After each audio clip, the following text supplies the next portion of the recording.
Welcome back to Hardball. We saw thousands of Tea Partiers rally in Washington on Tax Day last week, and a recent Politico poll actually shows the movement is split between social conservatives who look to Sarah Palin as their leader and libertarians who support Congressman Ron Paul. And Congressman Ron Paul is with us tonight. It's an honor to have you, sir. You're a leader of a movement. Sometimes you remind me of my hero growing up, who was in fact Barry Goldwater. Oh, well, and then I grew up.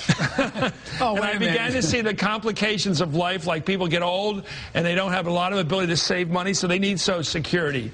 And we need a civil rights bill, even if it was done under the Interstate Commerce Clause, and it may have been a fiddle there.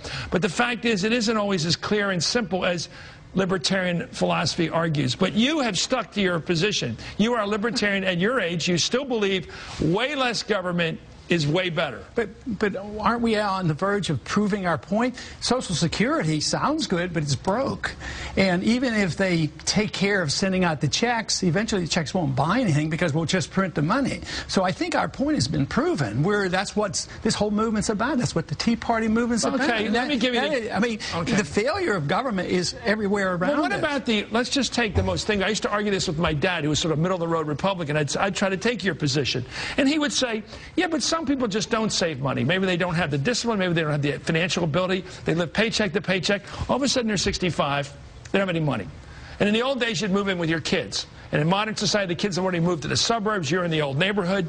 It doesn't work. That's why the government felt it needed to have some kind of safety net for retired people. You still don't think we need Social Security? This is pretty fundamental. There's a moral issue there as well. The person that didn't save and spent their money and had no money when they were 65, why does that give them a moral right to take it from the person who was frugal and saved? Because you forced them to pay in the payroll tax. What if you didn't force them? That's the problem my father would say. Okay, so what do you do with those people? If you don't have a Social Security system, what do you do? Well, you're going to be a lot better off than a Social Security system where everybody's dependent and it goes totally bankrupt and you have a whole society broke. That's what the problem will be. Nobody's going to get Would we be better getting rid of Social Security? Pardon me? Would we be better getting rid of it? No. These circumstances, I have bills in the Congress that would make it solvent, that you couldn't spend a penny of it, and I would take care of these people who are totally dependent by stopping the money being spent overseas, and I would have a transition in order to do that. By the way, that overseas, that adventure. Yeah, that's the only place. That's the only place that you can say. That's the part I like. Let me ask you about this health care bill. It always seems to me when people say, I don't want a helmet, fine, ride without a helmet. But when you get picked up on the highway and you're all messed up and the ambulance gets there and the rescue squad gets there 10 minutes later, you're taken care of. Somebody takes you to the best hospital, the closest hospital, gives you the best treatment they can give you. So society does look out for its individual members. It does. Libertarians say, I don't need society. I don't want to pay into health care. Is that logical? Yeah, no, it's not logical to have what we have. That means you create the moral hazard. The person go out and say, oh, I don't really have to worry. You know, if I get hurt, somebody else is going to take care of me. Well, but where does he have the moral right to say that I've been injured? It's the socialization of medicine. This idea that government will take care of me. No, but that means that somebody will. Doesn't the person have to take responsibility and buy health insurance? So that I think they have to take responsibility for their life. If they injure themselves, if they're stupid, we can't protect people against themselves. No, but when you get a stroke or you have a heart attack or you have something goes wrong with you at the workplace and somebody has to look out for you, isn't it better that society says, no, wait a minute, while you're young and healthy, kick into health care like this new plan requires so that when something goes wrong, you've already begun to contribute. See, I think where we disagree is you use the word society rather carelessly. Society, who's the society? Society is just everybody, but there's only a few people who are over in the Congress someplace dictating who society is and who pays, who gets bailed out, who doesn't. And under a society where people are responsible for themselves, they have to suffer the consequences. If they don't take care of themselves, they have to depend on charity, their friends or their neighbors, their churches. But you would have a lot fewer people. Now we're going to have a whole society. I mean, now we have 21% of the people that are underemployed because of this false illusion about Keynesian economics that this is going to work. There's going to be nobody else to bail them out. So society isn't going to be there because society is broke. So the president should not have pushed a big spending bill in the face of the big looming second Great Depression. Oh, that was horrible. It's exactly the opposite thing. He should have cut spending and put the money. I would have. That's what Hoover did. What? Cut spending. No, he didn't.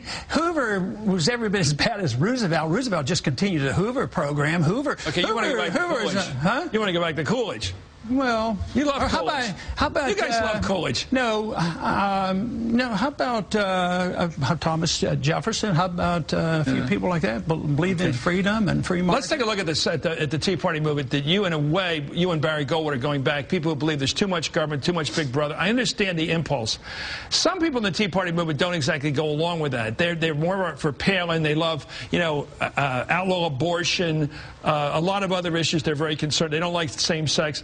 Is the Tea Party movement too social and not economic enough for you? Or how would you describe what you see in that? Well, I don't think anybody can describe it yet. I mean, they're claiming there's a difference, but they'll say that I am not as interested in the social issues. But, you know, in many ways here, I am a very conservative person. But you're not running around against the evils of same-sex marriage. I don't hear you talking about that. No, but to say that I'm not interested in family values, you know, I happen to be married and have children and all that. Fairly normal, but you're not out there waving signs. No, that's true. I do not. I believe in values, but I do not believe in using force to put those values. I don't believe in using force to make you a better person for your own sake, but I don't believe in putting force on you to make you more responsible economically. I apply the rules equally to social justice and economic justice. I don't understand this division, why you may defend social liberties rather well, but as soon as it comes to me spending my money and assuming responsibility, I see, well, why don't you apply? If you are consistent, you're the only one that I know. Because most people who say that they're libertarians always come back in and say, yeah, but no same-sex marriage and let's outlaw abortion. See, I think the consistent position is the government shouldn't be involved in marriage. Yeah. I mean, why should we have this argument? Well, that's what Barry Goldwater might say today. It's up to anybody's opinion. Do you think the average Tea Party person takes that view? Yeah, and probably not. Yeah. But I think everybody should be able to define it. I have my definition of marriage, but I don't have a right to impose my views on others. But nobody has a right to impose their views on me. What do you make of the ugly part of the movement? And I don't think you have anything to do with it, but when I look at these signs, they've got Hitler mustaches on this guy, the President of the United States. They do crazy colors on his face to play around with his ethnic background. They look at this stuff. They got hammer and sickle. All this stuff is really kind of nasty, edgy. I hate the guy, rather than I have a different philosophy than this guy. He got elected president legitimately. I disagree with him. What's all this delegitimization? He's not really our president. He wasn't really born here. What is all this? Well, I think that might be distortion. I've never seen that on Fox, you know. You got to look around a little bit. But no, I think it's most people are aware that this is part of the movement. Yeah, I think it's very small, and I think it's ugly. O'Reilly is becoming almost moving to the center compared to some of those guys. I mean, he knows it's going on. But they've done some detailed polling of these people, and these are well-educated people, and most people, probably 99% of the people don't carry ugly signs up. Where the signs are outside agitators? Maybe the left did. I think it's somebody from New York who's a liberal. Maybe somebody can out there. Oh, yeah. You're kidding me. You are kidding me. Yeah, probably. Okay. Well, yeah, just I try to needle. Okay, where are you going? Rand Paul, I know this guy. He's your kid, your son. He might pull an upset and win the Senate seat from Kentucky. Yeah. Looks good. It looks good for him? It looks very good. And who are you guys? But you guys have become the bandwagon. You've got now, who's backing your son now? Isn't it Mitt Romney's backing him? And I don't think so. Not yet? No, but Bunning did. And Bunning is the conservative independent. You know, he didn't fall into the trap of being part of the establishment. He's anti-establishment. He's with the grassroots and the Tea Party people and the people who like individual liberties and free markets and sound money. I mean, they're all for that. You guys can win. You can win in Florida with Marco Rubio. You can win in Kentucky. You can win around the country. There's a revolution going on, Chris. Are you the leader? You're checking up on us. Are you the leader? No, I'm not a leader. I don't think there is any one leader. Do you think she could be president? By her abilities? Oh, sure. Just look at the past history. I mean, almost anybody can become president. No, you're just not saying anything. You're not even saying anything. You say anybody can be president. You're saying there's no standards. Well, it's a complicated job. That's right. But I would say that on both Republican and Democratic side, people rise to the occasion. All of a sudden, they have good advisors. Romantic. I love it. A Harry Truman romantic here. Thank you. Yeah, good. Congressman Ron Paul. Good to see you.